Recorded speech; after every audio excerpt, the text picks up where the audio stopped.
ভারতীয়রা বাংলাদেশকে স্বাধীন রাষ্ট্র হিসেবে দেখতে চায় না, যেজন্য ভারতীয় গণমাধ্যম বাংলাদেশের বিরুদ্ধে প্রচারণা চালাচ্ছে বলে মন্তব্য করেছেন আমার দেশ পত্রিকার সম্পাদক মাহমুদুর রহমান। সকালে রাজধানী তেজগাঁওয়ে আমার দেশ প্রেসের সামনের দেয়ালকে শহীদি দেয়াল ঘোষণা অনুষ্ঠানে তিনি কথা বলেন। দেশের গণমাধ্যম ভারতীয় গণমাধ্যমের মিথ্যাচারের বিরুদ্ধে প্রয়োজনীয় ভূমিকা পালন করছে না বলেও অভিযোগ করেন তিনি। ডিসেম্বরের প্রথম সপ্তাহকে শহীদি সপ্তাহ পালনের আহ্বান জানিয়েছেন ইনকিলাব মঞ্চ। এর আওতায় দেশের সব শিক্ষা প্রতিষ্ঠানের অন্তত একটি দেয়ালকে শহীদি দেয়াল এবং বঙ্গবন্ধু কর্নারকে বাংলাদেশ কর্নার করার আহ্বান জানিয়েছেন মঞ্চের আহ্বায়ক শরীফ ওসমান হাদি।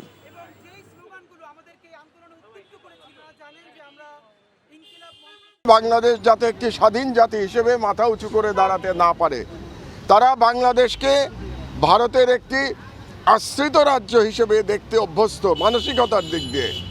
এবং দেখতে পাচ্ছি আমরা ভারতীয় মিডিয়াতে কিভাবে বাংলাদেশের অভ্যন্তরীণ বিষয় নিয়ে কুৎসা রচনা করা হচ্ছে, এবং দুর্ভাগ্যজনকভাবে এখন পর্যন্ত বাংলাদেশি মিডিয়া থেকে সেরকম প্রতিউত্তর দেয়া হচ্ছে না।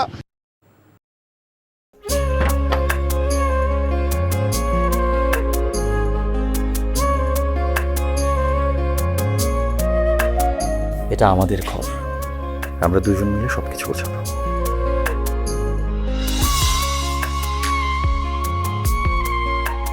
বাহ, এই ঘরটা এতদিন মরে আসছিল, নতুন বউয়ের হাত পরে একটা চক চক চক চক করতেছে। যদি কখনো কোনো ঝড়ে সেসব এলোমেলো করে দেয় তাহলে?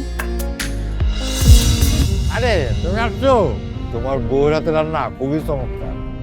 এলাকাটা ভালো না, একটু সবকিছু চোখে চোখে রাখেন। আমার খাওয়ানিও তোমার কোনো চিন্তা করতে হবে না। এই যে চুড়ি দিয়েছে, শাড়ি দিয়েছে না জিলু, তার কাছে যাও যাও যাও, সরো সরো।